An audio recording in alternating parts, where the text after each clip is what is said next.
Welcome back, everybody. We're Heat Check, and we're talking what's hot in sports, and there's nothing hotter right now than USA Sports, USA Hockey. Congrats. We've won the gold. 2-1 over Canada. Man, Jack Hughes, first of all, gets his freaking teeth knocked out, and then goes ahead and wins the game-winning goal in overtime against Canada. Man, it's woke up at 7 a.m. this morning just to turn the game on, contemplated doing some stuff with the boys, but ultimately just sat there and watched it with the wife. And I was on the edge of my seat the entire game. We went up early. I was super pumped. And then through the second period, man, Canada truly just dominated us. We were on our heels. We were playing defense this whole game. And when they tied it up 1-1, I'll be honest, I was a little nervous. And then the team rallied around freaking Hallebeck, and man, Halle stood on his head all day long.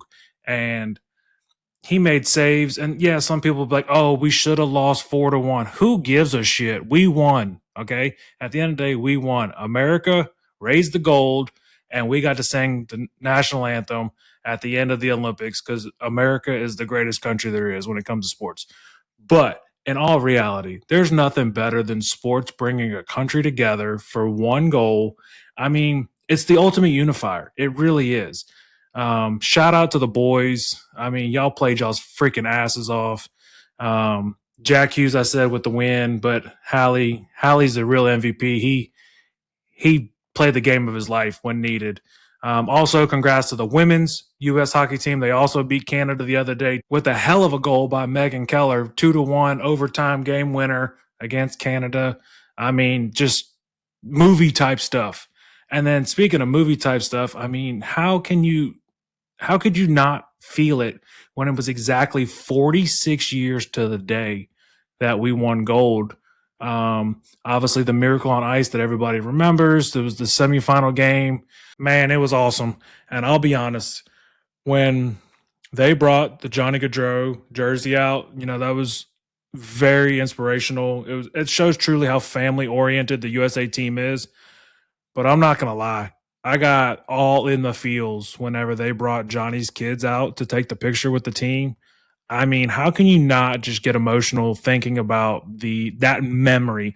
And those kids, yeah, they see it as their friends and uncles and whoever, however they may call each other.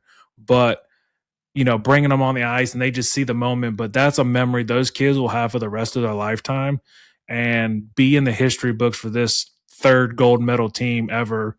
And it's awesome to see that, the brotherhood, the family, and that's truly what it's about also at the Firehouse. At the end of the day, sometimes, we may get on each other's nerves, but at the end of the day, when shit hits the fan and things get tough and my brothers need us or we need each other, I know my guys are going to step up for me and I'm going to step up for my guys, whether it's in the station, outside the station, family life, real life. That's what it's about. It's about a true brotherhood, people you can trust and rely on at the end of the day. And that's truly what I feel like the USA hockey team was this year. It was a family, it was a brotherhood, and that's why we took down the gold. Growing up as a hockey guy, I'll be honest, I grew up as a football guy, a baseball guy. Hockey was always there. Dad played hockey, and it was pretty emotional today. The last couple of days, it's been, the other day was 2 years since his passing, but Dad played hockey. For y'all that don't know, Dad played hockey prior to him getting drafted into Vietnam. Played for the Bruins organization. Played against Bobby Orr. Has a story where he talks about Dad was a right winger going up the boards. Bobby Orr's going up the boards, and he's like, I'm gonna put Bobby in the fucking boards. And he said, I closed my eyes, went to go launch, and next thing I know, I hit the boards and Bobby wasn't there. I opened my eyes and he was down by the goal already. And he said he was just on another level. He knew that Bobby was special back then. So just having that hockey history in the family, and then us just pulling out essentially another miracle win.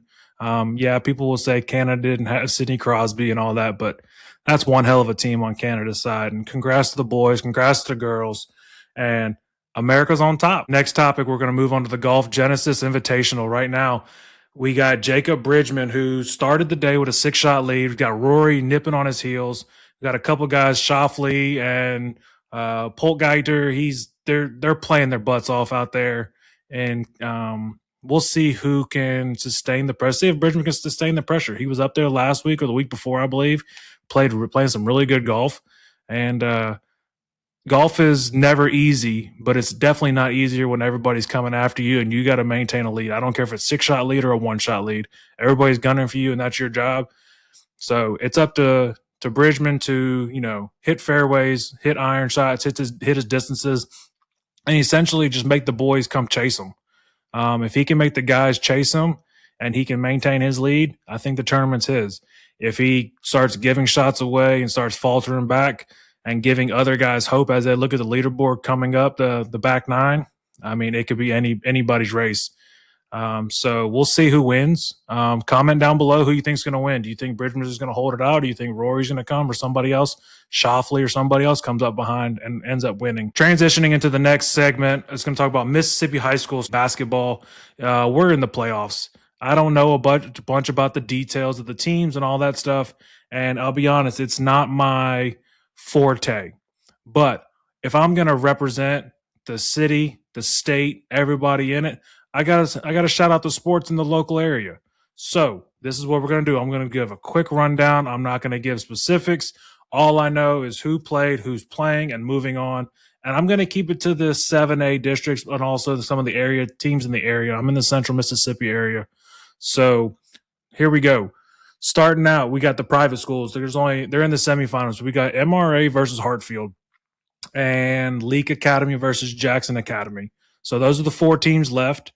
So it's interesting because three of those 4 teams are right here in our area, and also we got Hartfield in our city. So I don't know any details, but I'm gonna go ahead and root for Hartfield and give them the best of luck.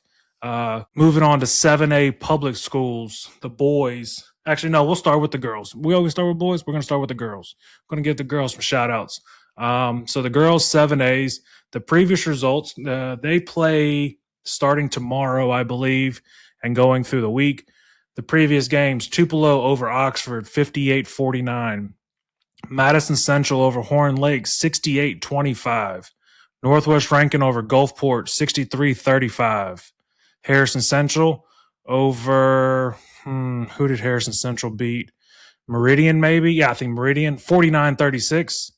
We got Starkville over Hernando, 72-11. Whew. Clinton over DeSoto Central, 34-27. Biloxi over Pearl, 62-31. And Brandon over Harrison, maybe West Harrison. Yep, West Harrison, 54-45. So congrats to those teams that are advancing on to the next round. I think it's the quarterfinals next. So good luck to all those teams, and I hope we got some good matchups, and I'll continue to stay with that. Now, switching over to the boys, same concept, 7A, going to talk wins and losses from going into the next round. We had DeSoto over Madison Central, 61-57. Germantown over Horn Lake, 61-37. Northwest Rankin over Ocean Springs, 55-53. Gulfport over Brandon, 72-43. Starkville over Lewisburg, 64-20. Tupelo versus Murrah, 83-80. Biloxi over Petal, 54-51.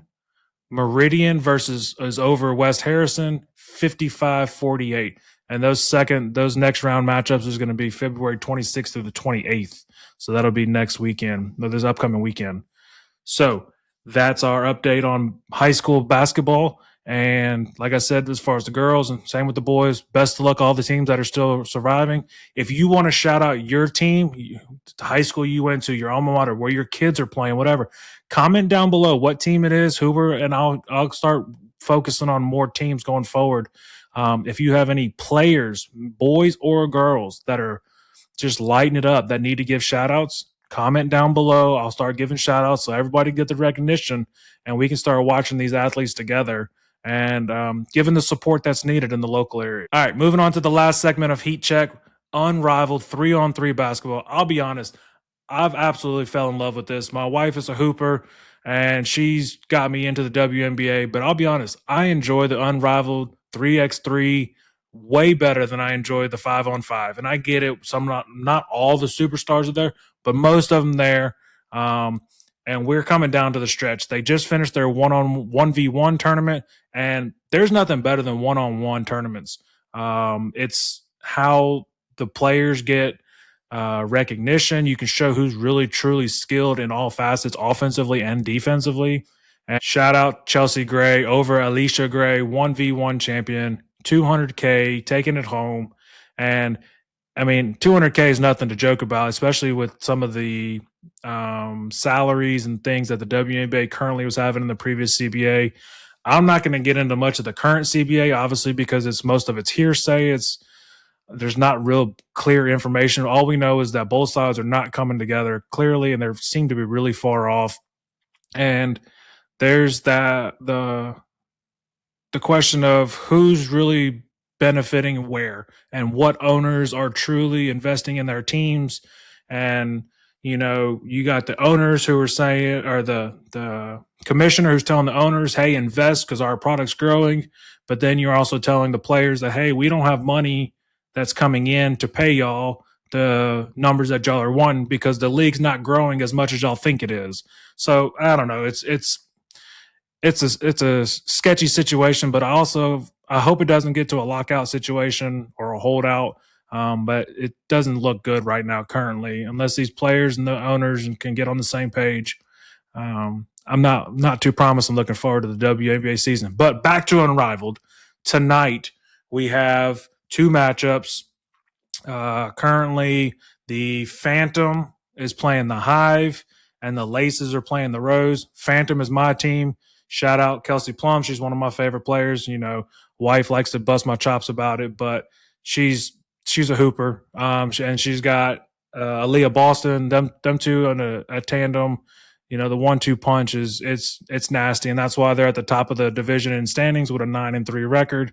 But the Hive, they've got the players to truly create a good mismatch where needed. And then the second game tonight, the Laces versus the Rose. The Rose has once again the 1v1 champion Chelsea Gray, and then also the Rose just got your Angel Reese back. Angel Reese looked really good in her opening debut this year. I think it was like 13 points, 8 rebounds. So it should be some good matchups tonight. So like I said, tonight, TNT, True TV, 7:30. Phantom versus Hive is the first game. Laces versus Rose, second game. And I'm just going to give shout out to all sports, men, women, boys, girls, whatever, I think the sports are the ultimate unifier. And why not support people and find a team or a player or somebody to cheer for or root for, and just invest in a little more. There's nothing better than having a team to root for, or even if you bet on games or whatever it may be, it just gives you that little extra edge and brings camaraderie, brings conversation. And why not? Let's talk sports more. This is another edition of Heat Check. Check you next time.